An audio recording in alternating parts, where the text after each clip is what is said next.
आकृति और आप देख रहे हैं इंडिया पब्लिक खबर। आज संसद में मॉनसून सत्र के दौरान एक बार फिर विपक्ष का जोरदार हंगामा देखने को मिला है। इस दौरान दोनों सदनों की कार्यवाही को बीच में ही रोकना पड़ गया। दरअसल केंद्रीय मंत्री अमित शाह ने आज सदन में 3 अहम विधेयक पेश किए हैं, जिसमें से ऑनलाइन गेमिंग विधेयक की चर्चा सबसे ज्यादा की जा रही है।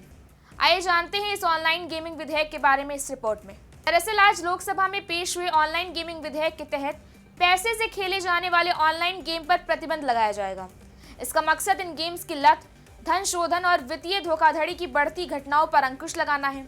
ऑनलाइन गेमिंग संवर्धन और विनियमन विधेयक 2025 ऑनलाइन मनी गेम से संबंधित विज्ञापनों पर प्रतिबंध लगाने के साथ साथ बैंकों और वित्तीय संस्थानों के ऐसे किसी भी गेम के लिए धन की सुविधा प्रदान करने या स्थानांतरित करने से रोकता है।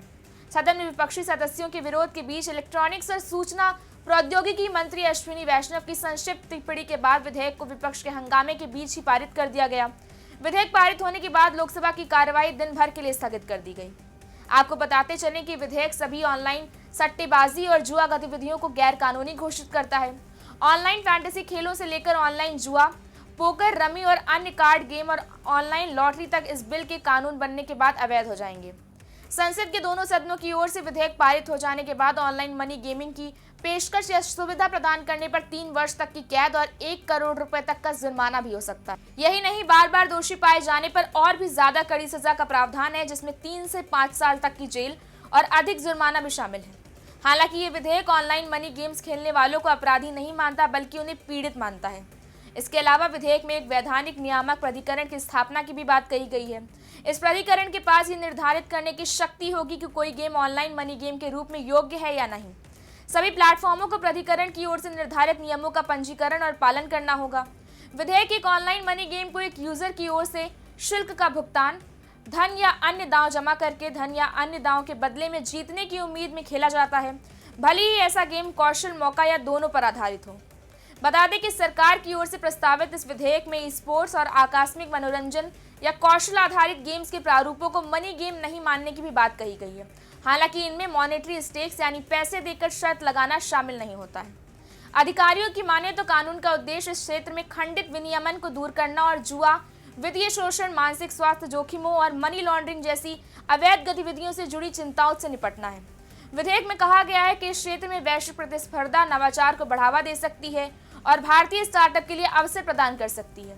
इस क्षेत्र का विकास देश को गेमिंग डेवलपमेंट के केंद्र के रूप में स्थापित कर सकता है। जहां एक तरफ ये बिल देश के युवाओं को जुए और बेटिंग ऐप से दूर रखेगा, वहीं दूसरी तरफ ऑनलाइन गेमिंग इंडस्ट्री ने इस पर गहरी चिंता जताई है और चेतावनी दी है कि बिल में प्रस्तावित पूर्ण प्रतिबंध से बड़े पैमाने पर नौकरियां जा सकती हैं और कंपनियां भी बंद हो सकती हैं।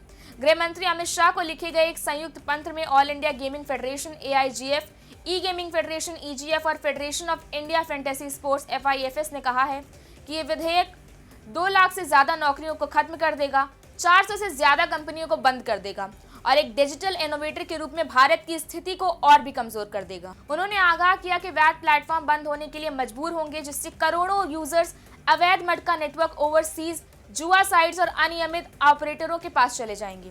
पत्र में कहा गया है कि ये कदम एक वैध, तेजी से बढ़ते क्षेत्र के लिए मौत की घंटी होगा, जो अर्थव्यवस्था में महत्वपूर्ण योगदान दे रहा है। ये क्षेत्र 20% CAGR से बढ़ रहा है और 2028 तक इसके दोगुना होने की उम्मीद है। भारत का गेमर बेस 2020 में 36 करोड़ से बढ़कर 2024 में 50 करोड़ से अधिक हो गया है, जबकि इस क्षेत्र में प्रत्यक्ष विदेशी निवेश जून 2022 तक 25,000 करोड़ रुपए को पार कर गया है। अब देखना यह है कि देश की जनता, खास करके देश का युवा, इस बिल पर कैसे रिएक्ट करता है और सरकार भविष्य में इस बिल को लेकर क्या नए फैसले लेगी। तब तक के लिए जुड़े रहें इंडिया पब्लिक खबर के साथ। वीडियो को लाइक करें, शेयर करें, चैनल को सब्सक्राइब करें। शुक्रिया।